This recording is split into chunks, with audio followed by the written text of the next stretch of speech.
মজার একটি খাবারের সন্ধান পেলাম। আমার এক দেশি ভাই, উনি হচ্ছে গিয়ে এই খাবারটা তৈরি করতেছে। চলুন আপনাদেরকে দেখাই খাবারটা, কি কি খাবার এখানে পাওয়া যায়। এই যে সেই খাবার, এটা হচ্ছে কি জানো ভাই?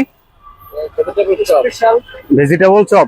এটা আসলে এটা অ্যাভেলেবেল না, নট অ্যাভেলেবেল। এটা আসলে খুব মানুষ কম করে বানাও। আচ্ছা, এটা হচ্ছে ভেজিটেবল চপ না? জি, আর এটা কি আছে? এই যে এটা রসুন রসুন চপ, রসুন চপ। রসুন। জি এটা হচ্ছে পুরি জি।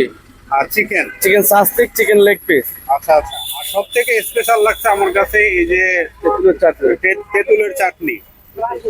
খুবই মজাদার খাবার, খুবই মজাদার খাবার। এই যে এই ভাইয়ারা হচ্ছে তৈরি করতেছে এবং হচ্ছে গিয়ে এরা সবাই বরিশালের আমাদের ভাই, এবং খুবই খুবই মজাদার। এখানে আসলে টেস্ট করতে পারবেন। এটা হচ্ছে ফার্ম গেটে পাওয়া যায়। খুবই মজাদার খাবার। ধন্যবাদ সবাইকে।